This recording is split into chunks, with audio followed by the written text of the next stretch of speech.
중산층들의 수중에 70만 원도 없다. 이 뭐 65만 원, 66만 원 그 정도 있다 그러더라고요.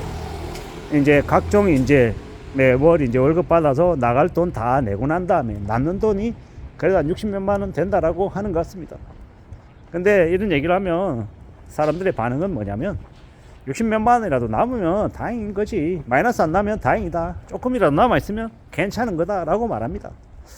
저도 그 말에 100번 동의하죠. 돈이 남아있다. 저도 이제 제가 돈을 직접 관리하는 게 아니라 와이프가 이제 제가 받은 월급에서 이제 생활비 쓰고 이제 남는 것들 이렇게 보잖아요. 그러면 통장에 잔고가 조금이라도 남아있으면 마음이 좀 안 불안한데, 잔고가 별로 없으면 되게 겁나는 거죠.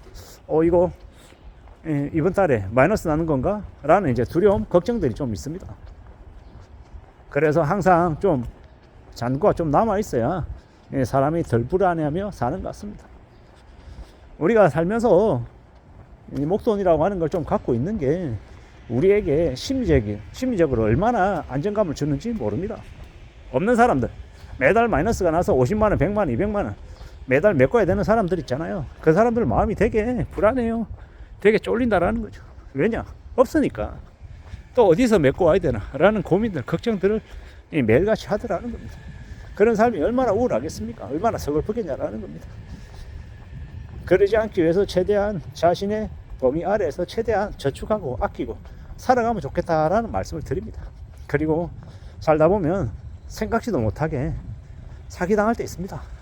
금액이 몇 천만 원에서 몇억 혹은 그 이상이 되는 사람들도 있는데, 한번 사기 당하면 이거는 이제 내가 투자를 해가지고 돈 잃은 것은 나에 대한 자책감이 들지만, 누군가에게 사기를 당하면 그 사람에 대한 원망 플러스 나 스스로에 대한 이 어리석음에 대한 한탄, 이 저주, 뭐 자괴감, 이런 것들이 되게 많이 들거든요. 그런데 이런 게 있습니다. 그냥 저만의 이제 말도 안 되는 생각인데, 어떤 안 좋은 일을 겪으면 내가 앞으로 엄청나게 좋은 일을 엄청나게 크게 되기 위해서 이런 일을 겪는 거다, 중간 과정이다, 이렇게 생각하는 게 있습니다. 그러므로 다른 이들도 저처럼 그런 생각을 좀 하면 좋지 않겠나라고 조심스레 말씀을 드려봅니다. 그리고 살다 보면 극복 못할 거 없다. 살다 보면 죽을 것 같아도 죽지만 않으면 또 나아진다라고 감히 말씀드리고 싶습니다. 나를 죽이지 못하는 것이 나를 아주 강하게 만들어준다라고 했습니다. 나를 죽이려고 하는 만큼의 큰 고통, 이런 것들 때문에 내가 죽어버리면 답이 없는 거고, 근데 안 죽고 살아있고 끈질기게 버티고 지내고 있다라고 하면, 그러면 그 나름의 아주 큰 보상, 큰 이제 혜택을 받을 수 있을 거다라고 생각합니다. 그게 뭐 돈으로 보상을 받는다, 뭐 아주 높은 직책으로 간다, 뭐 이런 걸 수도 있고 아닌 다른 걸 수도 있고요. 하지만 그 무엇이든 간에 나에게 남는다라는 것, 상처도 남고 기억도 남고 경험도 남죠. 근데 그 다음은 절대로 그런 일을 반복하지 않겠다라는 각오, 다짐, 이런 것들이 나에게 아주 큰 힘이 될 거다라고 생각합니다.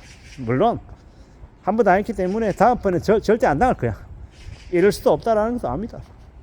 참 이게 사기라고 하는 게 되게 웃긴 게, 상대방이 작정하고 덤벼들면 또 넘어가기도 하더라고요. 믿기 어렵지만, 납득하기 어렵지만, 우리가 요즘에는 뭐 비대면 비대면 대출이 안 되게끔 그걸 막아야 된다, 그런 얘기도 하잖아요. 저도 뭐 이번 주나 아니면 다음 주쯤에 그걸 하려고 하는데, 뭐냐, 뭔가 이렇게 연락이 왔어요.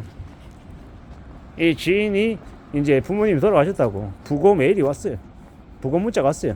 눌러봤어요. 눌렀는데 갑자기 악성 앱이 깔리고 내 개인정보가 탈취당해서 그놈들이 나의 그 개인정보를 이용해서 불법 대출을 그리고 예금 인출을 하는 경우가 있더라는 겁니다. 그러면 이제 순식간에 이제 사기당하는 거죠. 이런 일들이 보통 사람들에게 너무 많이 벌어지더라는 겁니다. 보이스피싱 사기, 그런 것도 마찬가지고. 웃긴 얘기가, 어처구니 없는 얘기가, 보이스피싱 관련해가지고 판사도 당한 거예요. 판사도 당하고 검사도 당하고. 판사가 그거 당하고 나니까 열받은 거예요. 그래서 그 이후에 뭐 했다? 보이스피싱 관련해서, 그전에는 이거 다 민사다, 형사 아니라고 그냥 치부했어요. 근데 판사가 당하니까 열받았잖아요. 판사가 이제 그 이후에 보이스피싱 관련해가지고 철저히 그 사건 검사한테 좀 더 강력하게 조사하라고 주문시키고, 이래저래 해서 지금은 이제 대대적으로 경찰들이 수사하는 그런 사건이 됐다. 뭐 이런 얘기들도 들리더라고요. 그게 진짜인지 아닌지는 모르겠는데요. 그만큼 이제 광범위하게 퍼져 있다라는 겁니다. 특히나 스마트폰, SNS 세상이다 보니까 예전하고 다른 그런 이제 범죄 양상들도 많이 확산되고 있고, 이러한 시대에 우리가 살아가고 있고 하기 때문에 좀 더 조심할 필요가 있겠다. 그리고 살다 보면 힘들고 어려운 일이 있어도 그러한 일을 견디겠다라고 각오하고 다짐하고 또 살면 또 극복된다, 나아진다 라는 이야기를 하고 싶은 겁니다. 내가 이때까지 해보지 않은 일이어서 두렵고 겁나고 무서울 수 있죠. 하지만 그렇다 한들 또 지나고 또 기다리고 또 견디고 하면 또 나아지기도 한다라는 말씀을 감히 드리고 싶었습니다. 살아가는 우리의 현실이, 우리의 삶이 참 빡세기도 하고 어렵기도 하죠. 근데 그러는 중에 또 우리는 또 살아갑니다. 살아낼 거고, 그러니 각오해 보자고요. 마음을 좀 먹어보자고. 천천히 가보자고요. 누가 뭐라 해도 차분히 착실하게 지내보자라고 말씀을 드리고 싶습니다. 언제든 우리가 살아가는 현실이, 우리의 삶이 예사롭지 않고 힘겹고 어려울 수 있지만 또 견뎌가다 보면, 또 극복하다 보면 또 나아진다. 그러니까 너무 자기 자신을 너무 멍청하다, 너무 한심하다, 너무 병신 같다라고 너무 몰아붙이지 말자고. 잊어버리고 지나간 일은 지나간 일대로 묻어두고 앞으로를 보자. 앞으로 또 갚아가야 될 것들 있으면 또 갚아가고, 또 마음 굳게 먹고 살아가다 보면, 살다 보면 또 나아지는 날도 오고 또 웃으며 이야기할 때도 생긴다라고 말씀드리고 있습니다. 그러니 가보자라는 겁니다. 산다라는 게 만만하지 않다라는 거, 수월하지 않다라는 것도 알죠. 어렵다라는 것도 너무도 잘 알고요.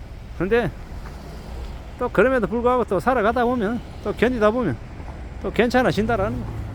그래서 우리는 부지런히 착실하게 우리의 삶을 살아가고 또 견뎌나가고 하다 보면 괜찮겠다라는 겁니다.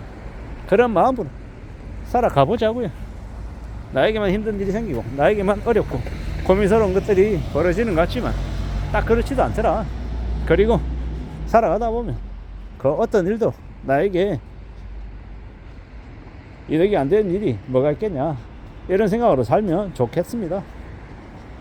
우리가 좀 더 마음을 굳게 먹고 단단해지려고 각오하고 애쓰고 분발하면, 노력하면 괜찮아질 것들도 생길 거다라고 생각합니다. 그러니 너무 의심하고 너무 자책하고 너무 힘들어만 하지 말자고요.